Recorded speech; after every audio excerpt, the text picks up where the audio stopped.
Hello, and thank you for joining us today on our podcast where we're covering topics on the UAS Summit and Expo.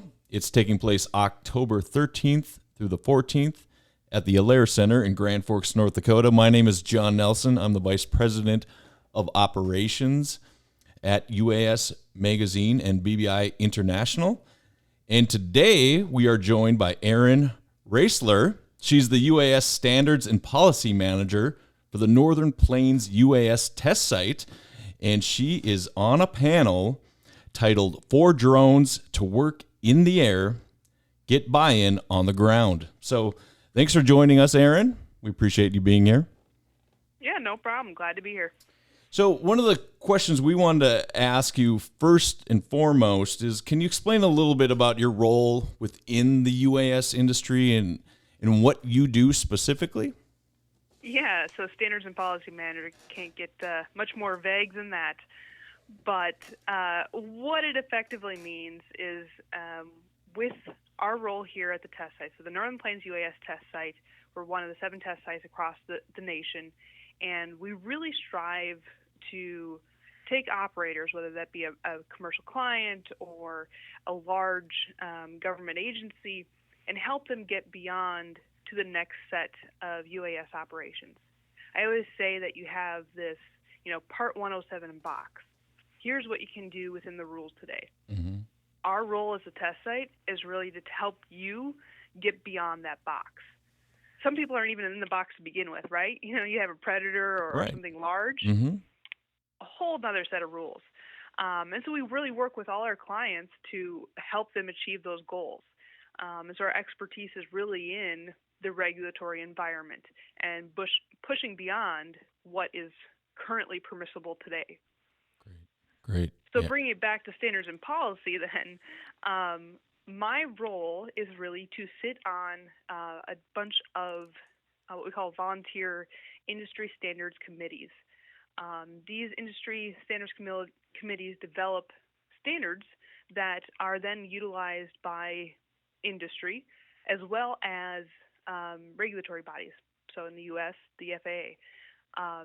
These standards then really become the backbone to our laws and our regulations. These industry is really getting in on the ground level to develop and build out a recommendation published as a standard that then the FAA can take and leverage, and that a lot of times becomes the backbone for the next set of rules, regulations, or procedures. So in simplest terms, we're kind of, insider trading a little bit here because I'm involved on the forefront of it to really help shape where we want the industry to go, what industry consensus really is, and where the bar should be set for the next set of rules and regulations. Great. No, that's great insight, great information. One question I had as well is what changes have you seen within the last year or two? What has been the most significant change? Yeah, well, we saw kind of a first rules revisions to Part 107. Remote ID, which is going to be, the license plates in the air type concept. We now have a pathway forward, a published pathway forward for operations over people. And now finally, we can do operations at night. So that's going to make it really easy for all those Part 107 operators. But for everyone else, that's looking for those bigger industries, we're out now actually starting to see ways for UAS to receive type certification. And referring to under Part 21, the special type certification methods that come about through the FAA recognizing the durability and reliability process in which UAS can now receive type certificates. Great. Thank you. Again, we're with Erin Roesler. She is the UAS Standards and Policy Manager at the Northern Plains UAS Test Site. She will be speaking at the UAS Summit Expo in October in Grand Forks, North Dakota, and her panel is "For Drones to Work in the Air, Get Buy-in on the Ground." So, since I'm bringing up the panel again, can you tell us a little bit about what the audience can expect to learn if they're attending the summit and listening to your panel? Definitely. So for drones to work in the air, get buy-in from the ground, what the heck does that mean? In North Dakota, we think of open skies, vast landscape, plenty of places to fly UAS, and for drones and UAS to be put to work. UAS can do so much for communities, our businesses, productivity, and society as a whole. But that work drones can do is severely hampered by where you can fly. We know there's airspace restrictions, there's height or altitude restrictions, flying over or near people or populated environments. All of those rules come into play and restrict where we can fly drones today. So you'll never get your package delivered from Amazon or FedEx unless you can solve the operations over people barrier first.